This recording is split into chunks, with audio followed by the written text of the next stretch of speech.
Hello les builders, dans cette vidéo qui fait partie d'une série de vidéos sur Stripe, on va reprendre des concepts qu'on avait vus dans les vidéos précédentes et on va notamment voir comment créer un lien de paiement automatiquement dans Stripe à partir d'un item qu'on a ajouté dans Webflow. Donc on va prendre ici l'exemple d'un site où on vend des billets pour un événement, donc en l'occurrence le No Code Summit. Vous voyez qu'on a plusieurs billets et on a des liens de paiement qui sont associés. Donc ici on a 5 liens de paiement dans Stripe, un pour chaque billet. On a aussi une base de données dans Airtable où on a cette liste de billets. Et dans Webflow, on va voir quand on ajoute ici un item CMS. Donc je vais prendre un type de billet existant et je vais le copier. Donc je vais l'appeler billet de test. Je le crée. Et ici, il va venir s'ajouter directement dans Airtable. Et ensuite, dans Stripe, on met à jour la liste des liens et on va pouvoir voir le nouveau lien de paiement apparaître automatiquement. On voit qu'il apparaît juste ici. On peut copier le lien de paiement, l'ouvrir dans un nouvel onglet. Et on a le lien de paiement qui apparaît ici. Donc on va faire ça dans Make et on va commencer par créer un webhook Webflow. En fait, ce webhook il va être appelé, il va être déclenché à chaque fois qu'on crée un nouvel item CMS dans notre site Webflow. Donc pour ça, on va aller dans l'app Webflow, on va ajouter le module Watch Event. Je vais le mettre en module principal. Et ici, on va devoir créer une nouvelle connexion. Donc on va déjà créer un nouveau webhook, ajouter. Là, je peux mettre Webflow, nouvel item CMS.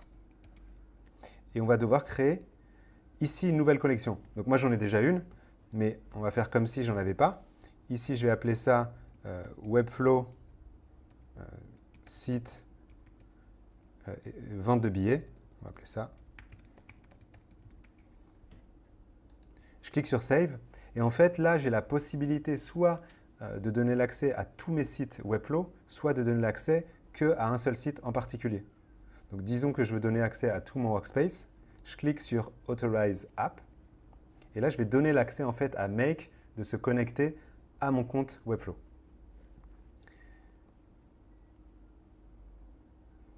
Donc ici, la connexion est bien sélectionnée. Je vais sélectionner le site ID, donc sur quel site je souhaite configurer mon événement. Donc c'est Orga événement. Trigger type, là j'ai le choix.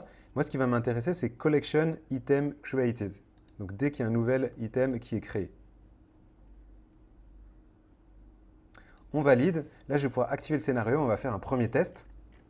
On va aller dans notre site Webflow et on va ajouter un nouveau billet de test. Donc, je vais sélectionner un billet existant. Je vais encore le dupliquer.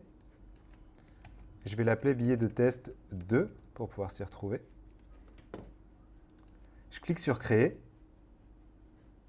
Et là, je vais dans mon scénario Make. Et là, je vois qu'on a bien un événement qui est arrivé. Et en fait, ça, c'est l'item qui a été ajouté. Donc, on voit bien que c'est un billet de test 2.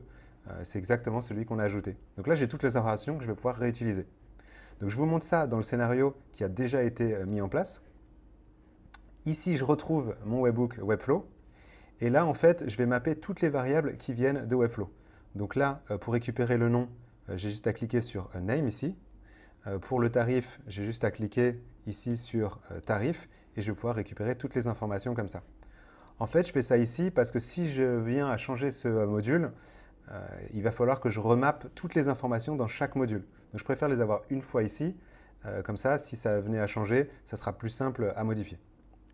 Bien sûr, ça dépend des cas. Ici, on va devoir créer un produit, un pricing et un payment link. Ça, c'est ce qu'on a fait dans la vidéo précédente. Ensuite, on va ajouter dans notre base de données le billet donc dans Airtable. Ici, mon module Airtable, donc j'ai configuré une connexion sur cette base de données. J'ai mis les informations, donc j'ai mappé les informations qui viennent du module ici, qui sont en fait les informations qui viennent depuis le webhook Webflow. Et j'ai notamment mis les informations pour ajouter la photo et aussi le payment link et le payment ID. Ça vient de mon dernier module Stripe. C'est celui qui a permis de créer le payment link.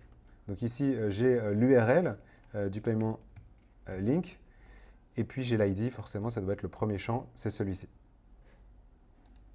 Et enfin, je viens mettre à jour mon item Webflow parce qu'en fait, j'ai envie qu'ils contiennent, là on va voir, billet de test 2. On voit qu'automatiquement, on a le lien de paiement qui est venu s'ajouter. Et en fait, ce lien de paiement, ça va être le lien de paiement de ce billet. Donc ça va permettre de l'afficher dans Webflow et d'avoir le bon lien. Donc ici, pour venir le mettre à jour, comment je fais? Eh bien, tout simplement, je viens ici utiliser ce module qui est Update an Item. Je mets l'ID de l'item qui a déclenché le webhook, donc c'est celui qui a été créé. Je viens mettre le nom, je suis obligé de remettre le nom. On voit que c'est un champ obligatoire.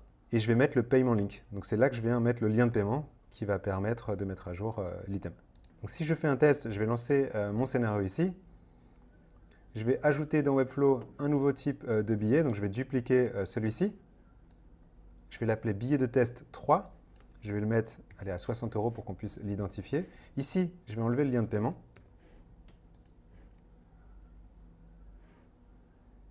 Je le mets à jour. Je vais aller dans mon scénario Stripe. Je vois qu'il a été déclenché. Et ici, en fait, il a bien été mis à jour. Donc on voit, ça c'est le billet sur lequel on a travaillé. Donc le lien de paiement a été créé. Si je vais dans Stripe, je mets à jour, je vais pouvoir voir le billet de test 3. Et ici, le lien de paiement qui commence par 6OE, on va aller dans Webflow, on va recliquer sur billet de test. Là, je vais devoir actualiser ma page parce qu'il ne se met pas tout de suite à jour dans l'éditeur Webflow. Et si je retourne dans la liste de mes items, on voit que le lien de paiement a bien été mis à jour. Enfin, on va voir comment réceptionner le paiement. Donc ici, rappelez-vous, avant, on réceptionnait via un webhook l'événement quand il y a un paiement et on allait chercher le lien de paiement et le produit correspondant. Là, vu qu'on a enregistré toutes les informations dans Airtable, on n'a plus besoin de le faire. On va avoir l'ID du lien de paiement qui a été payé juste ici. Et à partir de ce lien de paiement, on va pouvoir aller chercher dans Airtable les informations correspondantes. On a une colonne dans Airtable qui contient l'ID du lien de paiement. Et donc, on va tout simplement faire une recherche dans Airtable avec Payment Link ID et on vient mapper le lien de paiement qui vient depuis notre webhook. Donc ça, c'est ce qu'on avait vu dans la vidéo précédente. Donc là, Payment Link ID, je le retrouve ici. Et donc là, je récupère toutes les informations et là, pour faire le test, j'ai créé un mail qui permet de dire « Nous avons bien reçu votre commande pour le nom du billet et le tarif ». Et donc, on va pouvoir tester ça. Si je retourne dans Webflow et que je passe en mode visualisation, ici, je peux cliquer sur le lien du paiement. On voit que c'est bien le billet de test 3 à 60 €. Donc, je vais remplir le formulaire. Le formulaire est rempli, on va pouvoir le valider.